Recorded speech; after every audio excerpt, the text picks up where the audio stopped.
संतांचा महिमा तो बहुदुर्गम, संतांचा महिमा तो बहुदुर्गम, शाब्दिकाची काम नाही इथे. बहुत जडजरी झाली म्हैस गाय, तरी होईल काय कामधेनू. तुका म्हणे अंगे व्हावे ते आपण, तुका म्हणे अंगे व्हावे ते आपण, तरीच महिमान येईल कळू. बहुत जडजरी झाली म्हैस गाय, तरी होईल काय कामधेनू. पांडुरंगा करू प्रथम नमन. ओम नमो ज्ञानेश्वरा. करुणा करा दयाळा, तुमचा अनुग्रह लादलो, कावन झालो चराचरी. मनोजवं मारुततुल्य वेगं, जितेन्द्रियं बुद्धिमतां वरिष्ठं, वातात्मजं वानरयूतमुख्यं, रामदूतं शरणं प्रपद्ये. शरण एकनाथा पायी माथा ठेविला, नका पाहू गुणदोष झालो दास बापांचा. नमो सद्गुरु तुक्या ज्ञानदीपा, नमो सद्गुरु सच्चिदानंद रूपा, नमो सद्गुरु भक्त कल्याण मूर्ती, नमो सद्गुरु भास्करा पूर्ण कीर्ती. मस्तक माझा पायावरी, या वारकरी संतांच्या प्राप्त प्रसंगी कीर्तनरूपी सेवेकरता गेलेला जो अभंग आहे, तो जगदवंदनीय संत सम्राट महाराष्ट्र भूषण वैराग्य महामेरू जगद्गुरु श्री संत तुकाराम महाराज यांचा 3 चरणाचा उत्कृष्ट असा संत पर प्रकरणातील अभंग असून, या अभंगातून जगद्गुरु तुकाराम महाराज संतांचा जो यथार्थ महिमा आहे तो कळणं कठीण आहे असं महाराज प्रतिपादन करतात.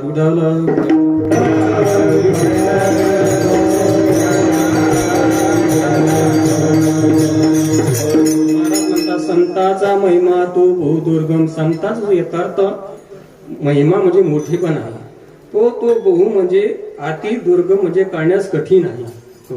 सामान्याला कळणार नाही, पण महाराज मोठे ज्ञानी आहे त्यांना कळणार नाही का.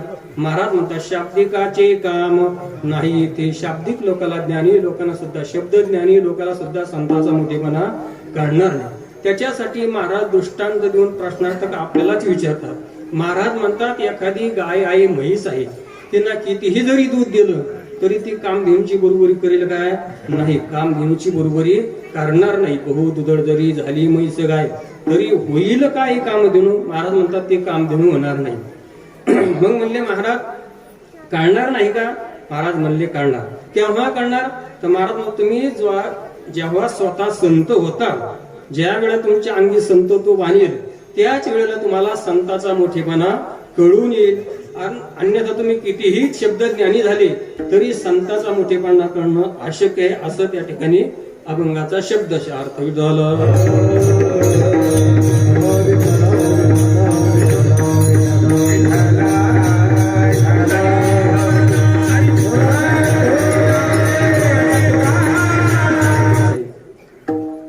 जगद्गुरु तुकोबरांचा हा अभंग आहे. महाराज म्हणतात संताचा जो यथार्थ मोठेपणा आहे तो कळणं कठीण आहे. का कठीण आहे? आता तसे संतांमध्ये प्रकार नसतात बरं का. संत म्हणजे संतच, पण त्याच्यात प्रकार तुकोबरांनी सुद्धा पाडलेले आहे. त्याच्यामुळे आपल्याला पाडायला काही हरकत नाही, तुकोबरांनीच पाडले. कारण संतांचे प्रकार पाडले जातात. यथार्थ वृत्तीचे संत, काही भ्रमवृत्तीचे संत, आणि तिसरे वेशवृत्तीचे संत. यथार्थ वृत्तीचे संत कोणते?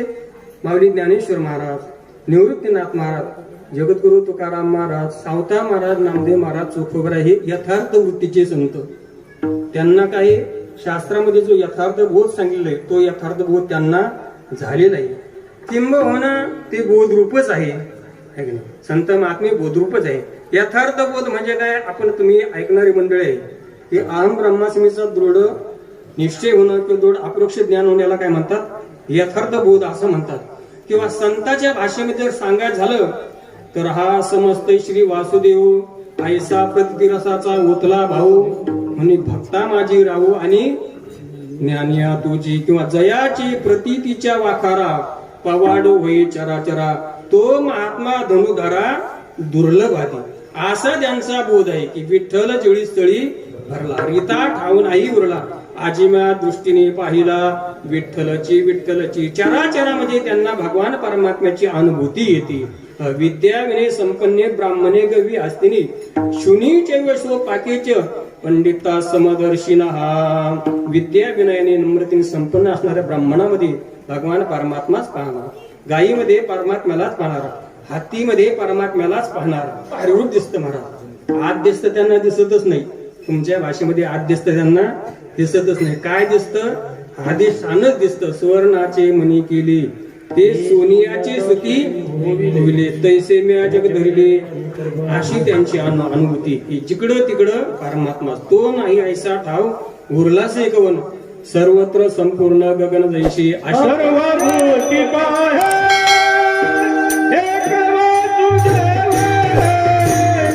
अहंतेचा ठाव पुसून या, सर्वाभूती एक वासुदेव पाही. हो, अहंकाराचा ठाव सर्वांमध्ये तो काय आहे? परमात्मा पाहतो. सर्वम कलियुगम ब्रह्म, अशी त्यांची धारणा आहे. देवामध्ये पाहतात, त्याच्यामध्ये काही आश्चर्य नाही. आपल्या नाथ महाराजांचं माहित आहे, गाढवामध्ये देव पाहिला. आता आपलं दुर्दैव, आपल्याला माणसामध्ये काय दिसतात? गाढव दिसतात. तो भाग वेगळा राहिला समजा, पण त्यांना गाढवामध्ये, गाढवामध्येच काय? कांदा मुळा भाजी अवघे मिठा बाई माझी, म्हणजे त्यांचं आणि सर्व जे लक्ष ते कशावर आहे? अधिष्ठानावर आहे. अशी त्यांची धारणा आहे. त्यांना काय? यथार्थ वृत्तीचे संत म्हणतात. दुसरे जे संत आहे ते भ्रमवृत्तीचे संत. संत नसतात पण स्वतःला संत समजतात. माऊली म्हणतात, आम्ही झालो ऐसे जो म्हणे, तो काही चिनो हे. मी झाला असं जो म्हणतो ना, त्याचं काही खरं नाही. हा त्याचं फक्त सर्वे ब्रह्म उदिष्यंती फाल्गुनी बालकायुवा असं त्याचं आहे. म्हणून हे भ्रमवृत्तीचे संत. संत असणं वेगळं आणि संत समजणं वेगळं. कोणी स्वतः संत म्हणून घेतलं म्हणजे तो संत होतात असं काय? आता आपल्याला एखादा म्हणला मी पंतप्रधान नरेंद्र मोदी आहे, ते शक्य आहे का? ते नाही. ते काय? असणं वेगळं आणि समजणं वेगळं. हो, तुकाराम महाराज म्हणतात, गरोदर असणं वेगळं आणि ते सोंग समजणं वेगळं. जरी तसं प्रकार केला तरी काय होऊ शकतं का? ते नाही. हो, पण तुम्ही पहा, तसं रामायणामध्ये प्रसंग आलेले. पूजनीय महाराज रामायण सांगतात. रामायणामध्ये, या रामायणामध्ये असेल नाही तर नसेल, पण प्रसंग असा आहे की वशिष्ठ महाराज ब्रह्मर्षी होते आणि विश्वामित्र महाराज राजर्षी होते. राजातून ते आणि पुढे त्यांनी योग करून ते राजर्षी झाले. पण त्यांची तपश्चर्या एवढी होती की त्यांनी लोखंडाचं पीठ खाऊन तपश्चर्या केली होती. 60-60 हजार वर्ष तपश्चर्या त्यांनी केली. म्हणून बाकीचे लोक त्यांना तपश्चर्या पाहून प्रतिसृष्टी त्यांनी निर्माण केली, एवढी त्यांची काय ताकद होती. तर सर्व त्यांना ब्रह्मर्षी म्हणायचे. कोणाला? विश्वामित्र ऋषींना. पण वशिष्ठ ऋषी मात्र ब्रह्मर्षी म्हणत नव्हते. हो, ते मात्र विश्वामित्र आले म्हणायचे, या राजर्षी, असंच म्हणायचे. त्यांना विश्वामित्राला राग यायचा. सर्व ऋषी मला ब्रह्मर्षी म्हणतात आणि हे एकले वशिष्ठच मला आणि राजर्षी म्हणतात. पुष्कळ सांगून पाहिलं, पण वशिष्ठ म्हणतात विश्वामित्रजी, कोणी ब्रह्मर्षी म्हणल्याने ब्रह्मर्षी होत नसतो. ते ब्रह्मर्षी पण अंगीच बांधावं लागतं, म्हणल्याने ब्रह्मर्षी होत नसतं. ठीक, सर्व म्हणतात. विश्वामित्राला राग आला अगोदरच आणि त्या क्षत्रिय पुन्हा तपश्चर्या, राग आला आणि त्यांनी असा विचार केला, सर्व आपल्याला त्या ठिकाणी ब्रह्मर्षी म्हणतात, एकली वशिष्ठच म्हणत नाही. त्याच्यासाठी काय करायचं? वशिष्ठाचाच काटा काढायचा म्हणले, वशिष्ठालाच मारून टाकायचं, म्हणजे आपलं ब्रह्मर्षी पद अबाधित झालं म्हणले. कालत्रयी अबाधित आपलं ते पद झालं आहे की नाही, असं त्यांना वाटलं. म्हणून त्या ठिकाणी विश्वामित्रांनी रात्रीचा आणि दगड हातामध्ये घेतलेला मोठा वशिष्ठाला मारण्यासाठी निघालेले. वशिष्ठ महाराज आणि अरुंधती माता त्यांच्या कुटीमध्ये बसलेली आहे. त्या कुटीमध्ये बाहेर बसल्या असं पुढं आणि सुंदर असं चांदणं पडलेलं आहे. आणि आता त्यांचं गप्पा चालू आहे. त्यावेळेमध्ये विश्वामित्राला वाटलं यांना झोपून द्यावं आणि नंतर यांच्या डोक्यामध्ये दगड टाकावा, असं विश्वामित्रांनी विचार केला. यांच्या गप्पा चाललेले. अरुंधती माता म्हणते, काय सुंदर चांदणं पडलं आजचं, आजच्या सारखं चांदणं कधी पाहिलंच नाही म्हणजे, खूपच सुंदर चांदणं आहे. काय आणि चांदणं आहे? तेव्हा वशिष्ठ महाराज म्हणतात, खरोखर अरुंधती, आजच्या सारखं चांदणं पाहिलंच नाही म्हणजे, किती सुंदर चांदणं आहे आजचं. मला असं वाटतं की या चांदण्याच्या रूपाने माझ्या विश्वामित्राची तपश्चर्याच फळाला आली. कोण म्हणतंय? वशिष्ठ महाराज म्हणतात. त्याच्या अगोदर त्यांनी त्यांचे 100 का काहीतरी मुलं मारून टाकली होती. कोणी? वशिष्ठांनी. ब्रह्मर्षी म्हणत नाही म्हणून त्या आपलं विश्वामित्रांनी वशिष्ठ महाराजांची 100 मुलं मारली होती, तरी वशिष्ठ महाराज त्यांना ब्रह्मर्षी म्हणले नाही. ज्यांनी आपले 100 मुलं मारले आणि जे मारण्याकरता माग दगड घेऊन बसले, पण त्यांच्या विषयी वशिष्ठ महाराज अशी धारणा आहे ते म्हणतात या चांदण्याच्या रूपाने माझ्या विश्वामित्राची तपश्चर्या फळा आलेली आहे असं मला वाटतं. याला काय म्हणतात यथार्थ वृत्ती. आणि हे शब्द विश्वामित्राने ऐकले महाराज.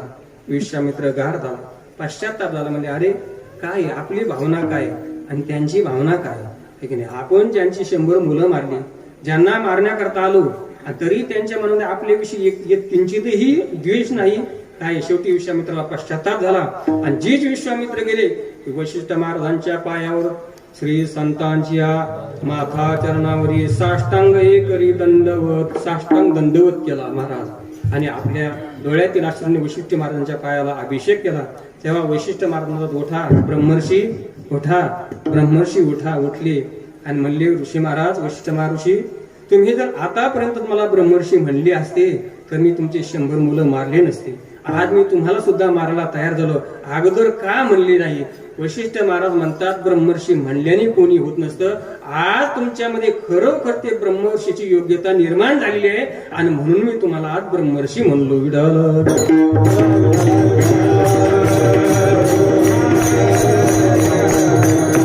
ब्रह्मर्षी असणं तसं संत असणं वेगळं आणि संत समजणं वेगळं. कबीरदास महाराज म्हणतात संत संत सब कहला के कठीण संत का पंथ, काम क्रोध जिते नाही संत नाही वो जंत असं म्हणतात. संत होणं काय एवढं काय सोपी गोष्ट आहे का महाराज? नाही. म्हणून असं त्या ठिकाणी संत असणं वेगळं आणि संत समजणं वेगळं. देवाची अनुभूती येणं वेगळं आणि मी देवच आहे असं लोकांना सांगून लोकांकडून पूजा घेणं वेगळं. हे कोणते संत? वेशधारी संत, ब्रह्मवृत्तीचे संत. म्हणून ब्रह्मवृत्तीचे संत, तिसरी जे संत आहे ते वेशवृत्तीचे संत. वेश धारण केला, संताचा वेश धारण केला म्हणजे काय संत होत असतो का? नाही. संताचा वेश किती जरी तुकाराम म्हणतात टिळे टोपी माळा देवाचे गाबाळ वाघवी वंगळ पोटासाठी हे सगळं त्या ठिकाणी तो करतो. पण याचा अर्थ मोठा टिळा लावला मोठी माळ घातली मग तो संत होतो का? नाही. तुकाराम महाराज म्हणतात नाही, अहो येथे नाही वेश सरते आडनाव. का कोणाला लोक असं म्हणतात, काहीचं आडनाव संत असतं, काही काहीला टोपण नाव संत असतं, है की नाही. आणि हे संत काळी पिशवी घेऊन रोडच्या कडेला पाडलेली असते.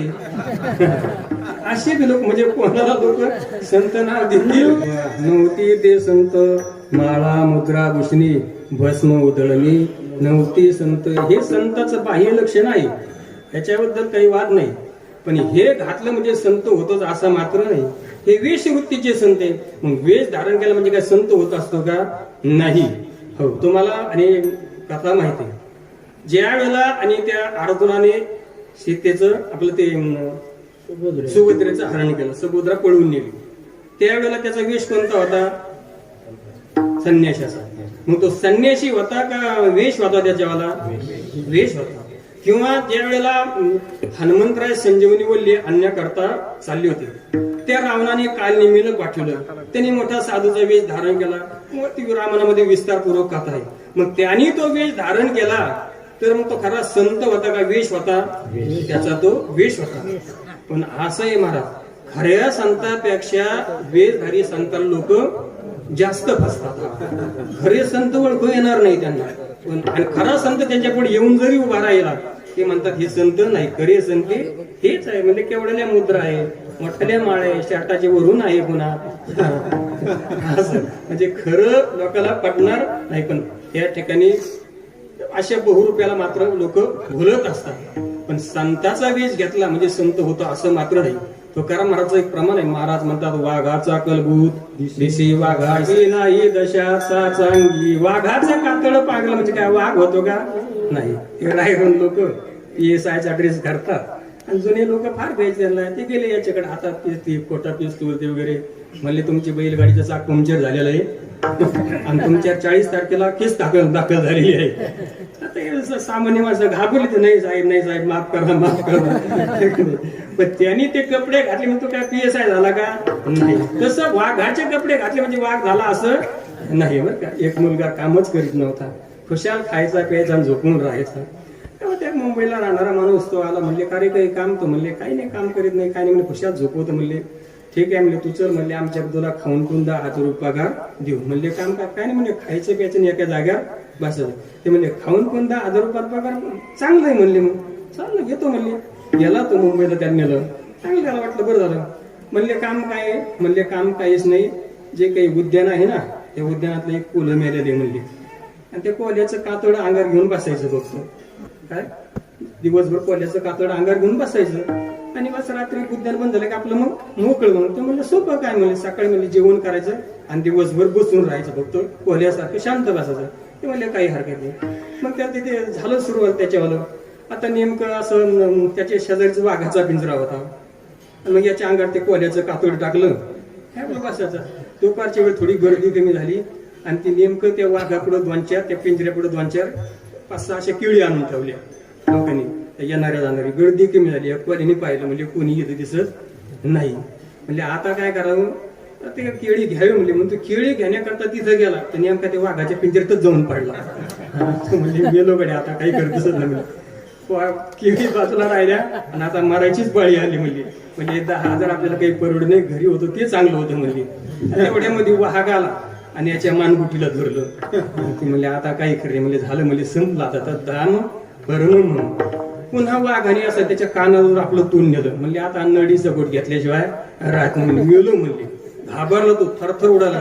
तेवढ्या ते वाघ म्हणतो घाबरू नको म्हणले, तुला 10,000 आहे आणि मला 20,000 आहे म्हणले. तू BSc आणि मी MSc म्हणले.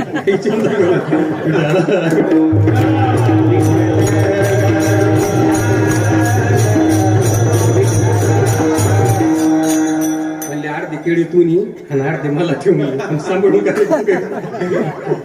अंगार कशाचं कातड होतं? वाघाचा. पण वाघ होता का? नाही, फक्त वाघाचा कलभूत दिसे. तसं संताचं सोंग जरी घेतलं तरी महाराज म्हणतात, छंदे सोंगी काही देव जोडी आईसे नाही. बाकीच्याला नाही कळलं तरी पण त्या ठिकाणी संत महात्म्याला संत हे ओळखू येत असतात ना. हो, पण असे त्या ठिकाणी वेशधारी संत. आणि आपले लोक कसे, मी पूर्वी सांगून गेले, ज्ञानेश्वर महाराजांचा एक अभंग आहे. माऊली म्हणतात, तापत्रय तापली गुरु ती दिवशी ती भगवे दे कोणी म्हणते तारा स्वामी. आध्यात्मिक आधी भौतिक आधी दैविक तापणे तप्त झाले लोक. कोणी भगवा पाहिला, दाढी जटावला पाहिला, किंवा असा कोणी सोंगधारी पाहिला, त्याच्याकडे जातं म्हणजे महाराज आम्हाला आणि त्याच्या दुःखातून मुक्त करा, आम्हाला शांती द्या, आम्हाला सुख द्या. पण आता मुळात तेच आणि तप्त झालेले, आणि ते काय यांना शांती देणार आहे?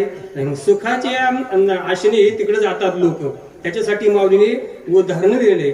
माऊली म्हणतात, कोणी एक प्राणी प्रवासे पिढीला स्नेहाळू देखला बिवा तिने तयाचे स्नेह लावितांगी सुजला सर्वांगी देश झाली. प्रवासाने थकला, थकून आला, गाड्या घोड्या नव्हत्या वेळेला. बायकोला मला खूप आणि 30-35 किलोमीटर चालवलं, पाय दुखायला लागले, तू मला थोडे आणि पायाला तेल लावून मालिश कर. म्हणले ती म्हणले खोबऱ्याचं तेल घरामध्ये नाही. म्हणले गोड तेल, म्हणले तेही नाही. म्हणले राखेल सुद्धा नाही. कोणतंच तेल नाही. म्हणले कोणतंच तेल नाही. पण नंतर तिच्या लक्षात आलं, म्हणले दिव्याचं तेल आहे म्हणले. तर म्हणलं हे तरी तेल आणि ते तरी तेल म्हणले. तिनं चांगली मनातून मालिश केली. सकाळी सगळ्याचे डोळे बिळे त्याला काही दिसना, सुजला सर्वांगी तसे झाले. आता त्यांनी तेल लावून मालिश करायला सांगितले. कशा? सुखाच्या अपेक्षेने, दुःखाच्या अपेक्षेने, सुखाच्या अपेक्षेने. पण पात्रामध्ये काय पडलं? दुःख पडलं. किंवा पाणी वाहत होतं आणि पाण्यात अशी ती आसुलीन वाहत चालली होती. त्याला वाटलं घोंगडीच ऐकून, थोडा थोडा पाऊस येत होता, थंडी वाजत होती. त्याला वाटलं चला पोहत जाऊन ती घोंगडी घेऊ. घोंगडी घेण्यासाठी गेला, ती होती आसुलीन. माऊली म्हणतात, नाक कान तोडी आयशे झाली. म्हणजे घोंगडी तर बाजूला राहिला, पण याच्याच नाक कान ती आसुलीने तोडून घेतली. गेलता कोणत्या आशेने? सुखाच्या आशेने. पत्रामध्ये काय पडलं? दुःख पडले. तसं माणसं आणि वेशधारी संतागड संत म्हणून जातात, आणि नंतर जेव्हा हे सगळे लुटले जातात तेव्हा ते म्हणजे आम्हाला अगोदर कळलंच नाही, अगोदर कळच नाही.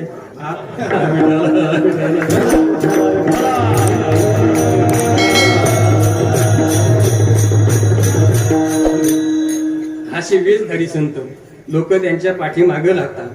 खऱ्या संताला डावलून त्या संताच्या पाठीमागं लागतात आणि मग फसतात. आणि एकदा फसले की मग सगळ्याला काय करतात? नावं ठेवतात. असं सर्वांना सरसकट नाव ठेवतात. असे काही लोक नावं ठेवू लागले. तो बरं संतांचा मोठेपणा गाऊ लागले. आणि हे लोक नाव ठेवू लागले, म्हणले महाराज काय सांगता तुम्ही, संतांचं गुणगान काय वर्णन करता, तुमचे संत आहे असे आहे तसे, बसवेगिरी आहे असे तसे.